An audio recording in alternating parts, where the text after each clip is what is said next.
네, 창원 성산구 출신 정의당 여영국입니다. 경찰청장님, 2018년도 국가사회기관 신뢰도 조사라는 거 혹시 보신 적 있습니까? 네. 그 경찰도 거기에 신뢰도 조사 결과가 나와 있는데 혹시 알고 계시나요? 몇 프로 나왔는지? 정확히 기억은 안 납니다. 제가 죄송한 말씀인데 우리 국회가 최고 꼴찌입니다. 1.8%입니다. 그리고 검찰이 2.0%입니다.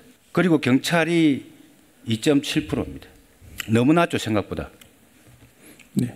제가 이제 이것을 말씀드리는 이유는 모든 사건이 터졌을 때 고소고발이 있어야 소환 조사하는 건 아니죠. 네, 꼭 그런 것만 아니에요. 예, 인지해서 소환장 보내기도 하고 그렇게 하죠. 네, 그렇습니다.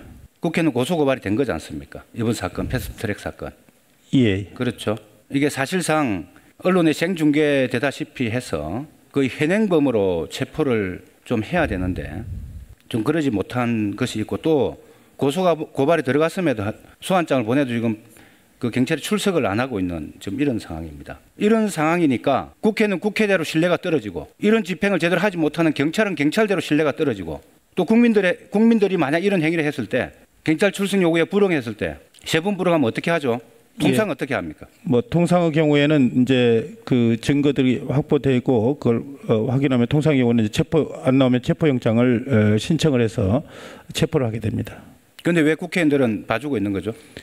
예, 저희가 뭐 봐준다는 표현이 저희는 적절치 않다고 생각합니다. 저희는 나름대로 그 체포의 그 수사의 그 혐의의 상당성과 체포의 필요성 등 그 법리에 따른 지금 검토를 하면서 또 그것을 충실하게 하기 위한 좀 보강 수사를 하고 있는 중입니다. 제가 왜 국회가 이렇게 불신을 받는지, 왜 경찰, 검찰이 이렇게 불신을 받는지가 이 짧은 5개월 동안에 너무 몸소 체험을 하고 있습니다. 물론 국회에는 처벌 조항이 없는 여러 국회법의 조항들이 많습니다. 입법기관이 가장 법을 많이 어기고 있다는 느낌이 들어서 참 자괴감 같은 게 참 들 때도 있었습니다. 그러나 소위 일명 국회 선진화법 위반한 이 부분에 대해서 좀 경찰이 신속하게 처리를 해서 그런 국민들의 법 감정에 대한 신뢰도를 높여야 된다는 생각을 하는데 청장님 어떻게 생각하십니까?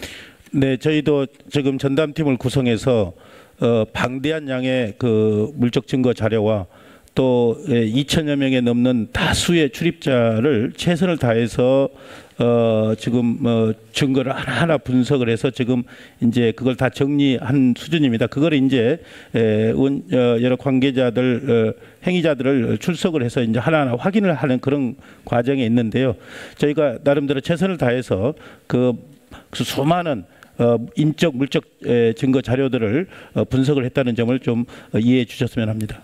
그래, 분석이 아까 다 됐다고 말씀하셨는데 다 되었으면은 좀 신속하게 수사가 이어질 수 있도록 그렇게 조치를 해주시기 바랍니다. 네, 그래서 그건에 대해서 향후 수사 진행 사안에 대해서 검찰과 협의를 하면서 신속히 마무리 짓도록 하겠습니다. 네, 다음 질문 드리겠습니다.